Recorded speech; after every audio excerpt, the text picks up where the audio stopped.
Jika kita sudah sampai mengenal diri si kolbu itu cuma mau satu, asma Allah. Asma Allah ada di Quran, ya, ada di sholawat, ada di zikir. Intinya zikirlah.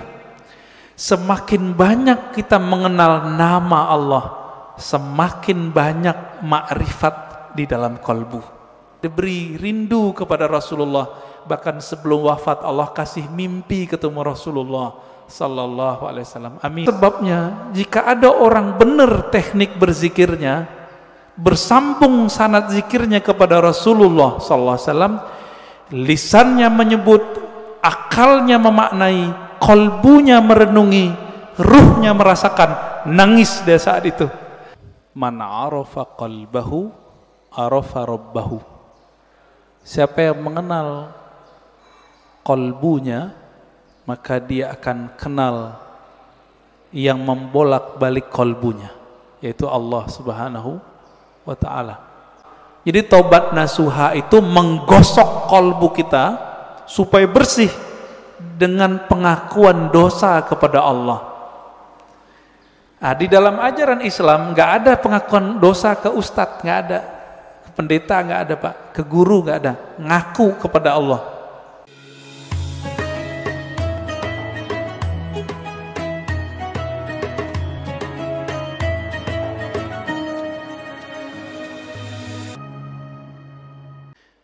Bapak saudara, ikhwan fillah, banyak orang mendengar kalam ini. Siapa yang kenal dirinya, maka kenal Tuhannya. Sering dengar ya? Man arafa nafsahu faqad arafa rabbahu. Siapa yang kenal dirinya, dia pasti kenal Tuhannya, Rabbahu. Imam Ibnu Qudamah itu menyebutkan redaksi yang berbeda. Man arafa qalbahu arafa rabbahu. Siapa yang mengenal kolbunya, maka dia akan kenal yang membolak-balik kolbunya, yaitu Allah Subhanahu wa ta'ala. Ada yang bertanya, ini hadis atau bukan? Nah, ini pertanyaannya dua sebenarnya. Ini hadis atau bukan, lalu maknanya apa? Setelah kita teliti, ilmu hadis itu, Bapak saudara makan Allah, jika kita buat pemetaan, ilmu keislaman, bahkan semua ilmu di dunia, itu dapat dirumuskan jadi 4 cara mengetahuinya, disebut epistemologi, bahasa Arabnya madarikul ulum. Bagaimana cara mengetahui suatu hal? Yang pertama lewat indera, bukti-bukti fisik. Yang kedua akal, kita pikirkan kita tahu. Yang ketiga kita tes. Yang keempat pakai spiritual, pakai rohani. Ilmu hadis itu yang pertama. Jadi ilmu hadis dia ilmu bukti fisik, mesti didengar, mesti ada bukti fisiknya. Maka secara ilmu hadis, hadis ini tidak bersumber dari Rasulullah sallallahu alaihi wasallam. Dari siapa ketemunya? Ternyata ketemu perkataan seorang ulama salaf namanya Yahya ibn Mu'az ar-Razi. Yahya bin Mu'az ar-Razi. Yahya bin Mu'az ar-Razi ini ulama ahli kolbu di zamannya. Beliau wali besar. Kalam-kalamnya itu bukan lagi kalam kayak kita. Dia jika berkalam, kalamnya itu hampir mirip dengan kalamnya Nabi sallallahu alaihi wasallam. Sehingga dikira ketika dia berkalam begitu, itu kalamnya Rasulullah sallallahu alaihi wasallam. Itu secara apa? Ilmu hadis. Siapa yang mengatakan itu? Imam Nawawi.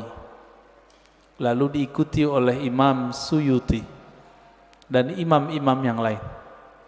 Jadi secara ilmu hadis nggak ketemu di Sahih Bukhari, nggak ketemu di Sahih Muslim, nggak ketemu di Sunan Abu Dawud, Tirmizi, Nasai, nggak ketemu. Ketemunya di perkataan-perkataan ulama. Nah, jadi tolong Bapak saudara Allah yang hobi ngaji tasawuf, harus tahu bab ini secara ilmu hadis. Ilmu hadis pendekatannya bukti fisik, disebut dengan empirik, ya. Tapi ada seorang imam namanya Ibnu Arabi yang beliau menggabungkan ilmu zahir dan batin. Beliau ini ahli hadis, tapi lebih dikenal sebagai ahli qalbu. Guru hadisnya ratusan. Buktinya beliau meriwayatkan hadis-hadis langsung dengan sanadnya kepada Rasulullah sallallahu alaihi wasallam. Jadi dia sebutkan dari gurunya sampai kepada Nabi Muhammad sallallahu alaihi wasallam. Ibnu Arabi ini dia bermimpi bertemu Rasulullah. Di dalam hadis yang sahih dikatakan man ra'ani fil manam faqad ra'ani. Siapa yang bertemu aku dalam mimpi, dia betul-betul bertemu aku. Fa inna syaitana la yatamatsalu bi. Karena syaitan tidak dapat menyerupai aku. Ibnu Arabi mengatakan ciri-ciri wali Allah itu kalau dia mimpi, dia sadar dia lagi mimpi. Ibnu Arabi mimpi ketemu Rasulullah dan dia sadar ini pasti mimpi karena Rasulullah sudah wafat. Lalu apa yang beliau lakukan? Beliau bingung dengan hadis yang tadi. Secara ilmu hadis tidak ketemu sumbernya. Maka beliau katakan, wahai Rasulullah, kata ahli hadis ini enggak ada sumbernya, bukan kalam engkau. Apakah benar demikian? Dijawablah oleh Rasulullah dalam mimpinya, bukan, itu kalamku wahai Ibnu Arabi. Ketika dia bangun, maka dia malu mengatakan ini bukan hadis Nabi sallallahu alaihi wasallam. Kenapa? Minimal mimpi ini benar untuk dirinya, meskipun belum tentu benar untuk orang lain. Inilah asbabnya kenapa kalam ini kemudian menjadi ambigu. Apakah ini kalam Nabi atau kalam Yahya ibn Mu'az Ar-Razi? Ya, ini secara gabungan nih. Mimpi masuk kemana? Satu tadi empirik, bukti fisik. Mimpi yang nomor 4, zauq, intuisi, qalbu, ruh. Itu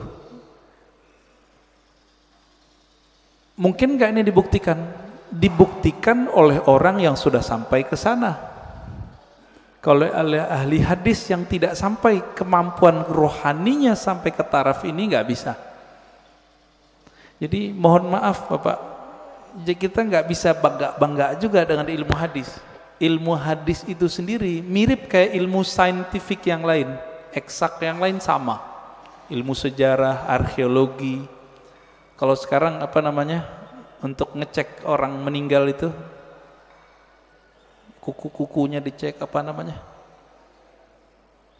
Ya forensik gitu ya. Jadi bukti fisik semua. Ilmu hadis mesti berdasarkan zahir fisik.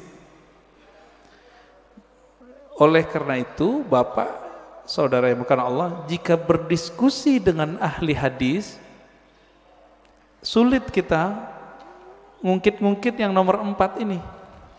Dia pasti yang nomor 1.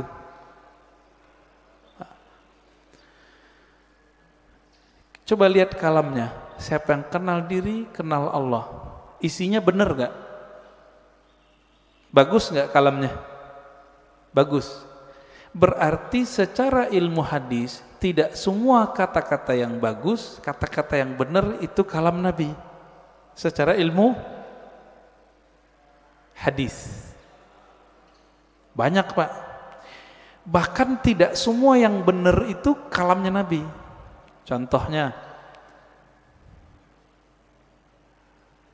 Monas di Jakarta, benar nggak? Saya bilang Nabi bersabda Monas di Jakarta. Jadi palsu nggak? Jadi hadis palsu deh Pak.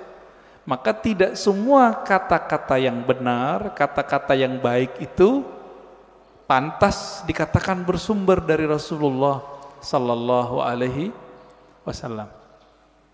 Nah, ilmu hadis begitu Pak, agak kaku.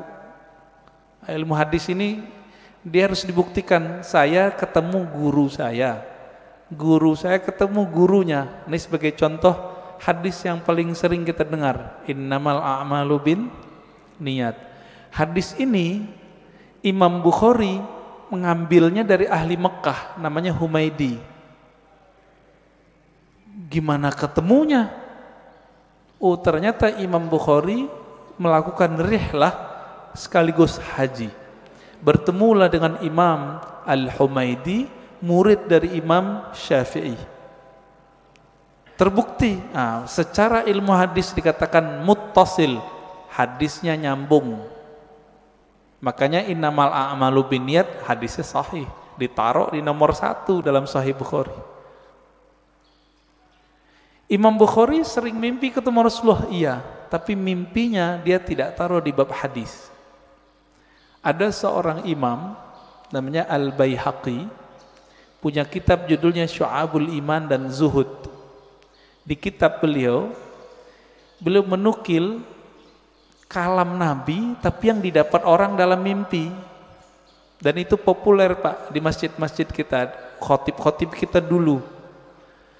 Tahun 2006 seorang profesor nelpon saya dulu di UIN. Saya waktu itu masih kuliah. Dia telepon, "Ar-Razi, ente ngaji hadis bukan?" "Iya. Saya mau khutbah besok. Tapi bingung ini hadis itu bukan." Wah, kita kaget Pak, profesor masih mau nanya sama mahasiswa. Akhirnya saya katakan, "Hadis apa, Prof?" "Hadis siapa yang hari ini sama dengan kemarin maka dia merugi." Tahu hadis itu ya? Yang hari ini lebih buruk dari kemarin maka dia terlaknat. Saya senyum, "Maaf Prof, itu bukan hadis. Tapi itu kalam Nabi yang didapat oleh Imam Abdul Aziz bin Rawat dalam mimpinya." Kata Imam Baihaqi, qala Abdul Aziz bin Rawat, berkata Abdul Aziz bin Rawat, "Ra'aitun Nabiyya sallallahu alaihi wasallam fil manam yaqul." Aku mendengar Nabi sallallahu alaihi wasallam di dalam tidur berkata. Kata di dalam tidurnya dihilangin oleh khotib-khotib. Sehingga jadinya gimana? Aku mendengar Nabi bersabda, "Siapa yang hari ini sama dengan kemarin fahuwa maghbun." Siapa yang hari ini beda dengan kemarin, lebih buruk dari kemarin, fahuwa mal'un, terlaknat. Nah itu.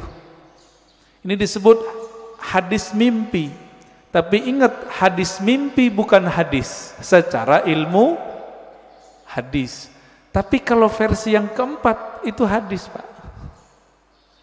Maka versi keempat hadis Nabi gak berhenti. Sampai sekarang berlanjut. Menurut versi yang keempat. Dari mana buktinya? Buktinya Nabi sendiri mengatakan, siapa yang bertemu aku dalam mimpi, dia betul-betul bertemu aku. Loh, tahu dari mana ketemu Nabi? Kalau ingin dibuktikan, buktikan secara fisik. Baca cerita Nabi, fisik Nabi, Syama'il Nabawiyah, perhatikan mimpinya, sama atau tidak. Ini mazhab ahli hadis. Ahli hadis mensyaratkan jika mimpi ketemu Nabi, mesti karakter yang kita lihat sama seperti yang di hadis. Contohnya, Nabi suka pakai baju hijau, pakai serban, terus pakai tutup, ya, ada yang mirip Sayyid Muhammad Alawi Al-Maliki.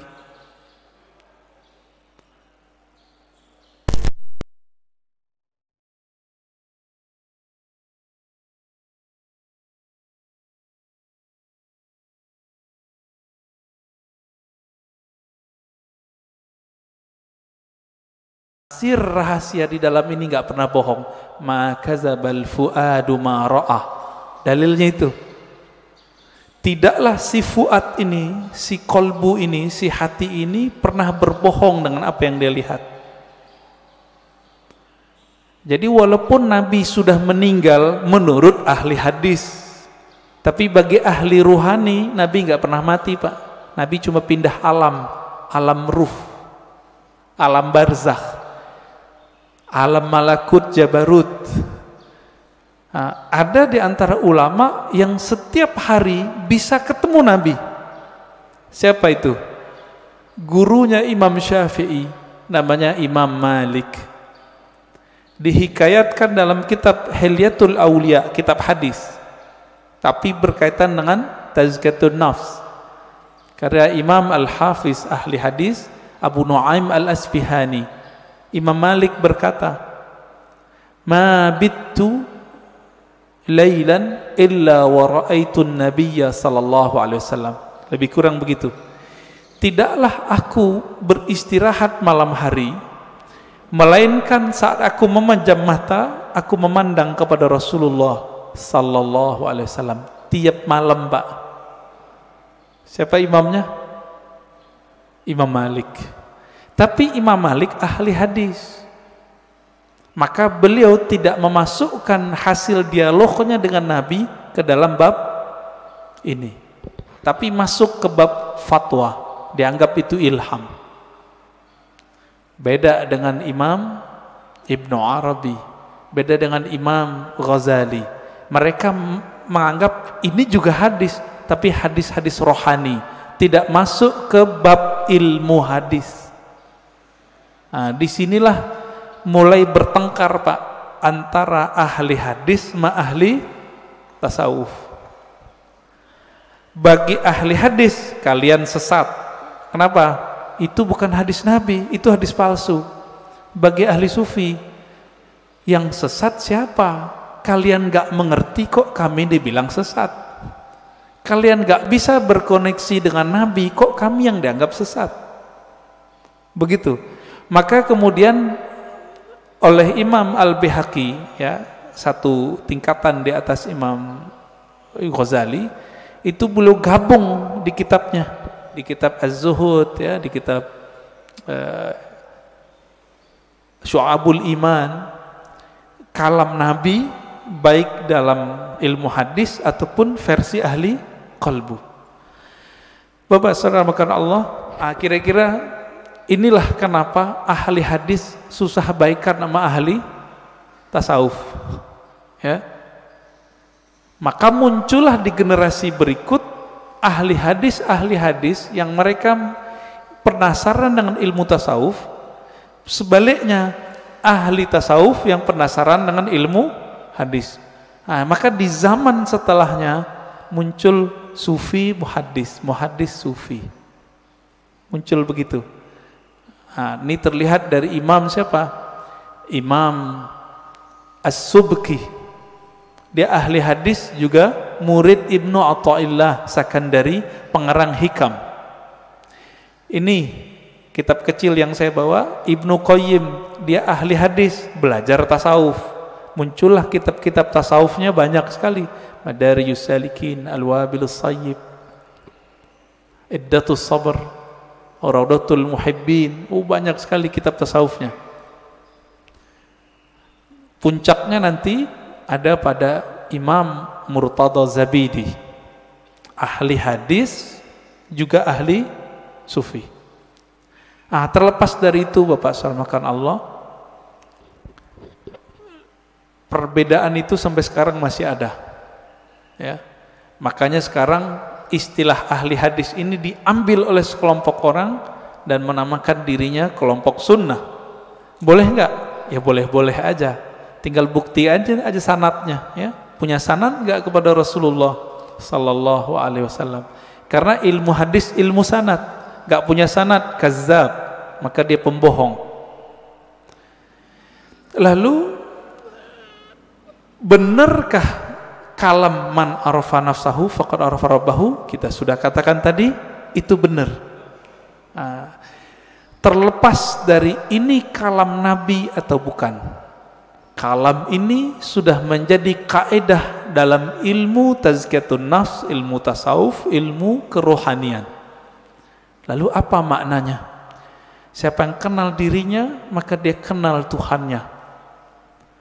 Antum nih teman-teman, namanya misalnya Abdullah, dikasih bapaknya Abdullah. Mengenal diri itu mengenal tubuh si Abdullah atau kenal yang mana? Sekedar mengenal jasad? Tentu tidak. Lalu kenal apa ini? Kenal yang mana ini? Bukan yang jasad ini. Kan banyak juga Pak, anak-anak udah 7 hari nggak punya nama. Bapaknya datang ke kita, Tat, kasih nama dong anak saya. Berarti nama jasad ini itu bisa dibuat, bisa dirubah Pak. Sebelum kita masuk ke tubuh ini, kita punya nama. Benar nggak punya nama? Kita lahir di dunia, yang ngasih nama siapa?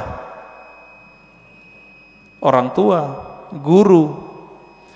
Sebelum kita masuk ke dunia ini, kita di alam ruh.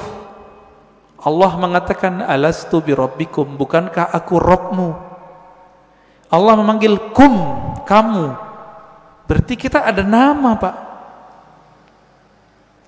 Cuma nama ini disimpan di dalam dada Rasulullah SAW. Kita nggak tahu. Ditanyalah oleh orang Bani Israel, orang ahli kitab, ya Muhammad, apa itu ruh? Turunlah ayat, yas'alunaka 'anir ruh. Mereka bertanya kepadamu mengenai ruh. Katakanlah ruh itu urusan Allah. Kamu tidak diberi ilmunya kecuali sedikit. Sedikit di situ, wa ma utitum minal ilmi illa qalila. Sedikit menurut siapa?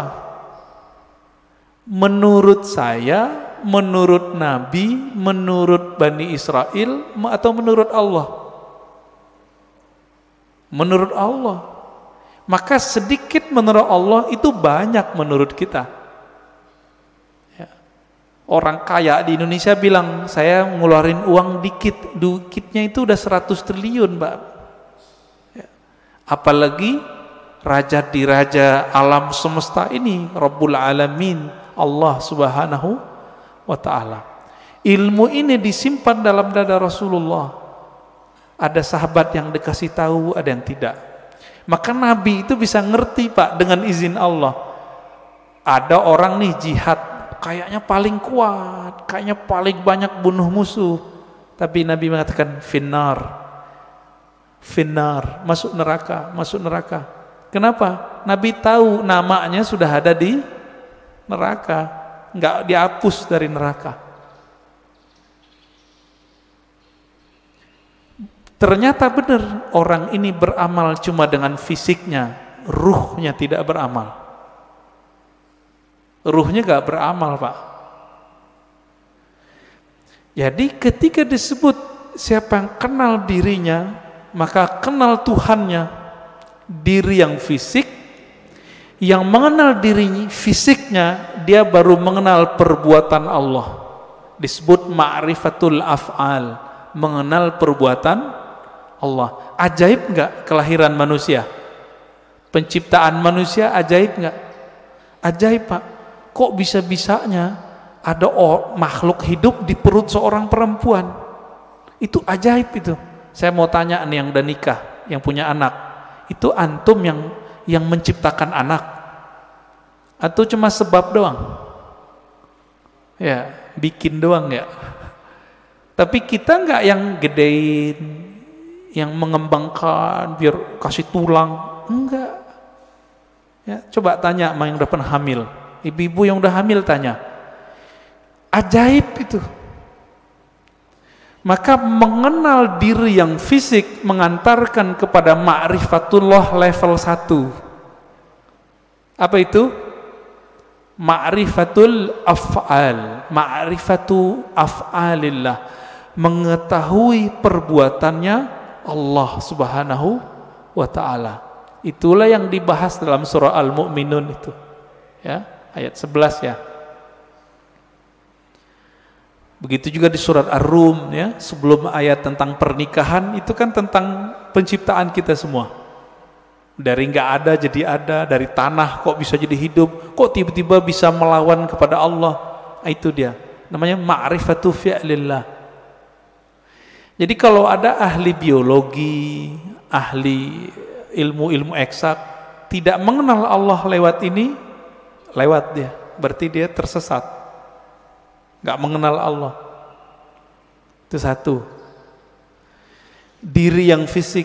Nah, kita punya diri yang disebut dengan nafs tadi. Jadi nafs itu sendiri artinya ada nafs fisik, ada nafs jiwa. Orang kita nyebutnya sukma, perasaan. Nah, itu masuk di situ. Yang bilang saya emosi, nah itu dia. Saya jatuh cinta, ada itu. Seneng, sedih, itu masuk ke si nafs ini. Yang nafsunya besar, yang nafsunya kecil, penakut, pemberani, itu si nafs. Nah, punya nggak nih? Punya ya? Punya kita. Inilah yang dikatakan di Quran, wa man nahan nafsa anil hawa fa innal jannata hiyal ma'wa. Yang mampu menahan, mengendalikan nafs jiwanya, maka dia dapat surga. Nah, ini ma'rifat apa nih? Ini masih sama. Ma'rifatu fi'lillah. Perbuatan Allah. Cuma perbuatannya yang tidak tampak secara fisik. Jadi perbuatan Allah ini kan ada yang tampak secara fisik, ada yang tidak tampak. Ini masih sama. Ilmu untuk memahami ini disebutlah ilmu tazkiyatun nafs. Jadi tazkiyatun nafs itu baru cabang dikit dari tasawuf. Karena orang alergi dengan ilmu tasawuf, nggak mau mereka nyebut istilah tasawuf. Takut ditinggal jamaah. Kalau ustadz udah takut sama jamaahnya, terus jamaah takut sama siapa dong? Ya. Kalau si ustadz udah bergantung kolbunya kepada jamaah, lalu jamaah bergantung kolbunya sama siapa? Jadi kalau ada di antara antum yang ustadz, dai, jangan dai ngikutin murid, jangan guru ngikutin selera murid, murid yang ngikutin guru. Gitu seharusnya. Kalau enggak, itulah yang Nabi lakukan. Nabi enggak diikuti oleh ahlu Mekah, maka beliau berhijrah. Hijrah beliau. Menjaga idealisme seorang guru. Nah, ini perlu, Pak. Itu diperlukan ma'rifat yang ketiga, mengenal diri yang qalbiyah, diri kolbu. Yang mengenal diri kolbu, nah, kolbu kita, nah, di kolbu ini kalau nafsnya rusak, dia ngefek ke kolbu. Nafsnya nih punya karakter bengis, kolbunya hitam. Nafsnya suka bangkang, kolbunya hitam, meradang dia, Pak. Kalau kita meradang mulut, Saryawan bisa menikmati makanan nggak? Nggak bisa. Makanannya kolbu adalah zikrullah, baca Quran, sholawat. Kalau sudah meradang itu kolbu, dibawa sholat nggak enak. Dibaca Quran pun kita mikir, enaknya apa ya baca Quran? Kalau kolbunya lagi rusak, rasain aja Pak sendiri. Zikir, katanya zikir menenangkan jiwa, kok nggak tenang-tenang, malah tambah bingung, malah tambah syak. Zikir itu bening, bener gak? Zikir bening, Pak. Kolbu itu wadahnya zikir, sehingga nanti dia bisa menyantap. Wadahnya lagi kotor, bersihin dulu, diobati dulu, baru dia bisa menikmati. Masalahnya sudah bertahun-tahun nih kolbunya berkarat, bener gak? Nah, bersihinnya pakai apa, Pak? Itu yang disebut taubat nasuha. Taubat nasuha itu beda dengan, misalnya nih gelas habis dipakai, Airnya air putih, cukup dikasih keran bersih, air keran, nggak usah digosok. Tapi kalau ini pakai minyak, ada minyak lengket di situ, harus digosok nggak? Ini yang disebut taubat nasuha. Jadi taubat nasuha itu menggosok kolbu kita supaya bersih dengan pengakuan dosa kepada Allah. Nah, di dalam ajaran Islam nggak ada pengakuan dosa ke ustadz, nggak ada, ke pendeta nggak ada pak, ke guru nggak ada, ngaku kepada Allah. Semua kita kan punya dosa nih, bener pak? Ada yang nggak punya dosa? Saya cium tangannya pak. Makanya kita dianjurkan cium tangan anak kecil. Makanya bapak nggak boleh marahin anak kecil atau ngusir anak kecil dari masjid. Terganggulah. Kenapa? Nabi lagi khutbah Jumat, Hasan Husain datang, turun, diambil, digendong. Lagi sholat, naik ke punggung Nabi, ikut sholat.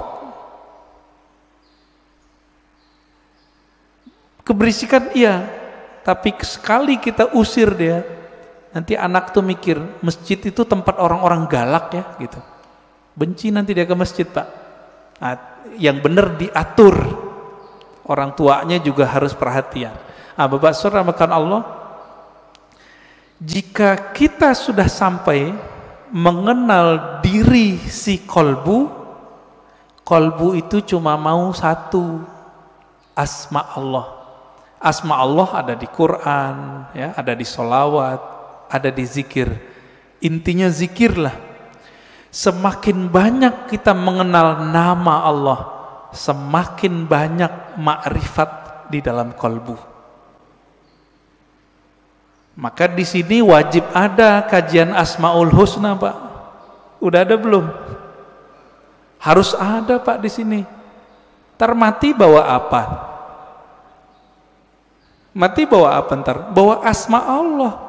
Jangan bawa nama-nama bapak kita, nggak kepake. Bapak gue kiai, nggak kepake, Pak. Saya Ustadz Haji, yang kan gak dipakai. Habib pun gak laku pak dikubur. Bapak ini keturunan Rasulullah, gak laku dikubur kalau gak bawa ma'rifat. Malah diragukan, masa keturunan Rasulullah begini, kata malaikat ya. Kalau nanti Rasulullah bawa syafaat mungkin, tapi kan malaikat mungkar nakir ini seperti orang yang jaga depan kantor pak. Dia nggak mau tahu, yang lewat dia periksa, bener gak? Bapak saudara makan Allah, makrifat kolbu itu hanya dengan mengenal nama dan sifat Allah. Jadi coba deh di sini dibuat nanti kajian Asmaul Husna yang manteng, bukan yang separuh-separuh, enggak, jangan, yang mateng kajiannya. Gurunya ahli zikir, bersanad zikirnya kepada Rasulullah. Insya Allah pak enak ngajinya, kan banyak nih. Carilah ya, semoga ketemu nanti. Asma sifat. Ma'rifatus sifat itu masih bagian dari kolbu, paling dalam. Dia udah masuk ke dalam sirnya kolbu. Kan kolbu ini dia ada bagian-bagiannya pak. Kolbu itu disebut ada fuad, ada yang disebut dengan lub. Inti dari kolbu disebut lub. Rahasia yang ada di dalam inti kolbu itu disebut dengan sir.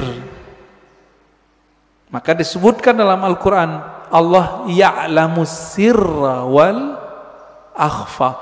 Allah mengetahui yang sir, yang tersembunyi, bahkan yang akhfa, yang samar. Itu ketahuan oleh Allah SWT. Di mana kesimpannya itu? Itu di dalam kolbu paling dalam, paling dalam. Kita ini semua dulu kan pernah ketemu Allah. Memori itu kesimpan di situ pak. Ada yang ingat nggak? Nggak ada yang ingat ya? Bener. Makanya Allah utus Rasul. Supaya apa? Memantik sir supaya dia kemudian kembali muncul. Ketika muncul sir itu bernama zikir. Ketika dibahasakan dia bernama ma'rifat. Ma'rifat itu ungkapan pengenalan si hamba kepada Allah Subhanahu wa ta'ala. Bapak nih pernah ketemu dengan seseorang dulu, kesimpan nggak di memorinya? Kesimpan. Ketemu seseorang yang berkesan. Apanya yang berkesan? Parfumnya. Nanti kita ketemu parfum yang sama, itu teringat Pak wajahnya. Itulah sebabnya jika ada orang benar teknik berzikirnya, bersambung sanad zikirnya kepada Rasulullah SAW, lisannya menyebut, akalnya memaknai, kolbunya merenungi, ruhnya merasakan, nangis dia saat itu. Seperti orang pulang kampung. Pertama orang pulang kampung habis merantau, rasanya gimana? Terharu Pak. Nah, kalau Bapak Ibu ini kan pada hari raya di luar kota, lagi merantau, malam takbiran nangis, dengerin takbiran. Kenapa tuh nangis? Ingat kampung, kirain ingat Allah. Takbiran ingat Allah, nangis. Wah, itu arif billah namanya, kenal Allah dia. Takbiran nangis, ingat siapa? Kampung. Kita lupa, kita punya kampung lain, namanya kampung arwah. Lupa apa ya? Kampung arwah. Ngapain si arwah di kampung itu? Dia menatap Allah Subhanahu wa ta'ala. Dia menatap Allah Pak. Supaya dia bisa menatap Allah lebih dekat, apa yang dia lakukan? Dia mendekat kepada nur sumbernya. Itu yang disebut nur Muhammad. Jadi dulu itulah yang dikatakan oleh Nabi, kuntu nabiyan, aku sudah jadi nabi, Adam belum dicipta, udah jadi nabi di alam ruh. Makanya roh-roh itu mendekat semua kepada Rasulullah supaya bisa tetap dekat memandang Allah Subhanahu wa ta'ala. Itu Pak maknanya. Itu kalau kita punya ruh yang bercahaya, pasti rindu ingin mengenal ilmu ini. Pengen mengenal ilmu ini. Itu yang bikin orang nangis, nangisnya permanen Pak. Tangisan itu yang bisa memadamkan api neraka. Kalau tangis yang malam takbiran tadi enggak. Itu mah tangis pulang kampung. Mau pulang gak ada duit. Atau kayak tahun-tahun ini kan mau pulang kena COVID. Dompetnya Pak kena COVID. Gak bisa pulang, nangis. Itu nangis apa? Teringat kampung fisik. Jadi jika orang bisa nangis karena ingat kampung fisik, kampung badan ini, teringat orang tua zahir, apalagi jika dia teringat dengan orang tua rohaninya. Sering dengar nggak istilah Nur Muhammad? Ya, masih ingat disebut apa? Nur Muhammad itu Abul Arwah, bapaknya sekalian roh. Maka ketika ruh itu rindu ke siapa dia? Rindu sama ayahnya. Itulah kenapa kalau solawat jadi wajib dalam solat. Allahumma salli ala Sayyidina Muhammad. Ini orang malah debat, nggak boleh pakai Sayyidina, boleh pakai Sayyidina. Itu mah debat biasa itu. Kolbunya, ruhnya rindu nggak kepada Rasulullah? Nah, kalau sudah sampai ke sana, dia sudah sampai ke ma'rifatur ruh. Mengenal ruh dari mana dia berasal. Dulu dia bersama siapa. Nah, ini kabar gembiranya Pak. Ruh kita ini dulu ngapain di sono, sekarang diulang aktivitasnya.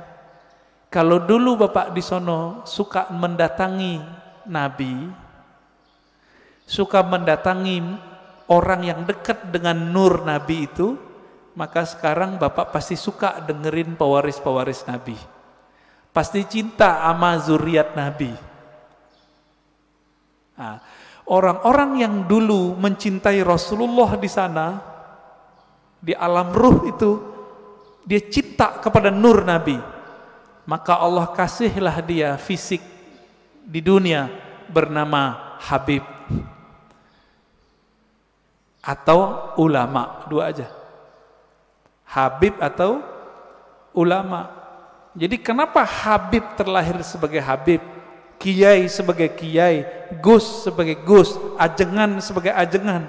Karena dulu nurnya mengagumi nurnya Nabi sallallahu alaihi wasallam. Itulah makna hadis al-arwah junudun mujannadah, hadis sahih Muslim. Ini syarahnya jarang orang menjelaskan ini. Roh itu dia berbaris-baris seperti tentara. Nah, dulu nih Bapak kalau dibukakan pintu kolbunya, itu bisa lihat Pak, dulu kita seperti ini di sono, ngumpul Pak seperti ini. Bapak kenapa sebut masjid ini Masjid Nabawi? Karena merindukan Nabi sallallahu alaihi wasallam.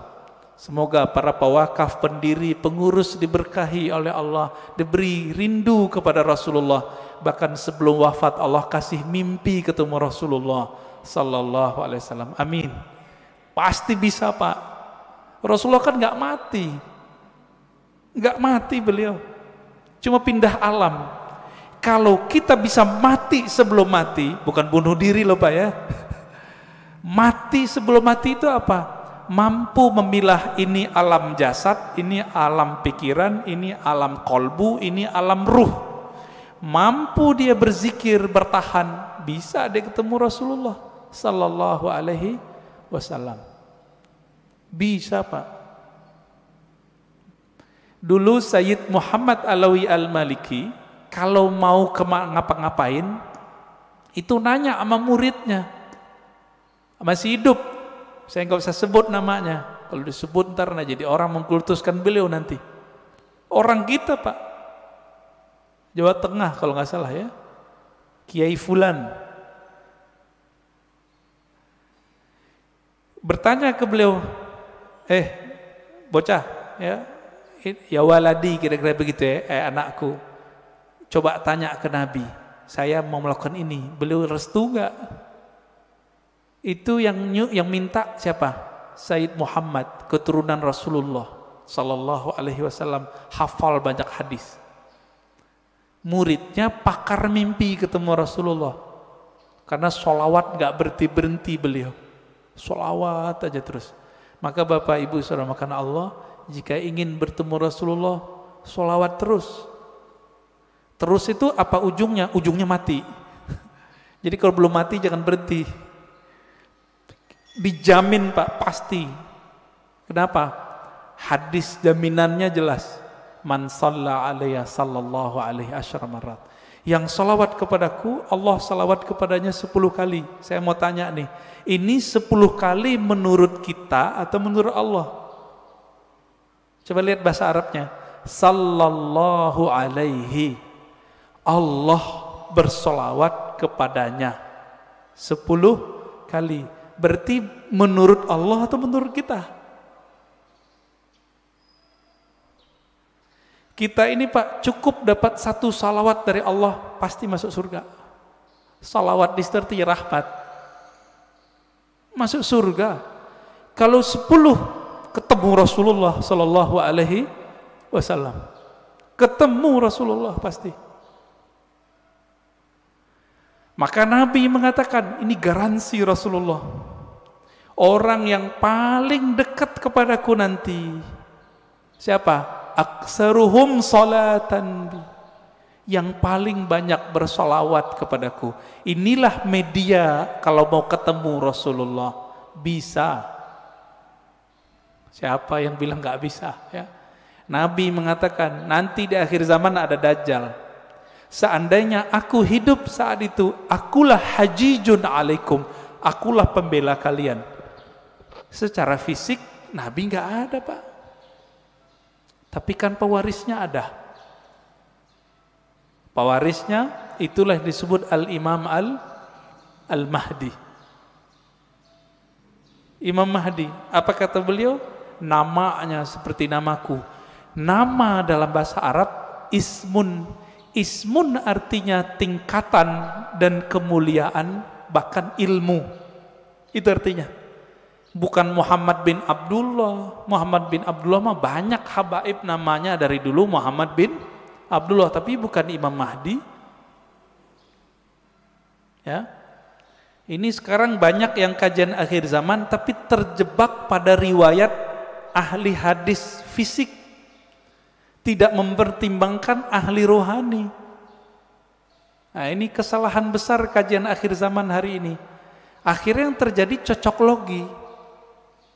Kita berterima kasih, syukron ya, terima kasih para asatis akhir zaman. Antum telah membuat kita aware, sadar mengenai hadis akhir zaman. Cuma kadang nggak cocok. Hidungnya lurus gitu ya. Itu mah ciri fisik habaib, rata-rata begitu hidungnya. Ya. Bukan itu kalau mengenal Rasul. Rasul itu kolbunya yang mau dilihat. Berarti ini yang disebut ismun tadi. Ya. Maka yang keempat itu Bapak selamatkan Allah, siapa yang mengenal ruhnya, maka dia mengenal Allah secara hakiki. Dia mengenal Rasulullah secara hakiki. Nah, semoga kita sampai ini yang ini keempat. Mengenal ruh walaupun sedikit menurut Allah itu kan banyak bagi kita. Setetes saja Allah beri, itu udah lautan bagi kita. Ya. Nah, caranya banyak-banyak aja Pak sholawat. Bapak ini kan mohon maaf ya, pemalas ngajari guru, maunya didatangin guru mulu, ya enggak? Carilah guru yang bisa mengajarkan zikir ma'rifatullah. Nanti diajarin Pak cara berselancar kepada Allah. Tapi kalau masih males, udah sholawat aja dulu. Nah, nanti sholawat ini nurnya akan membimbing kita, insya Allah ya. Jadi lebih kurang makna ringkas dari man arafa nafsahu faqad arafa rabbahu, 4 level ini ya. Tinggal dilihat kita bagian yang mana ya. Semoga kajian ini bermanfaat. Silakan kalau ada tanya jawab ya.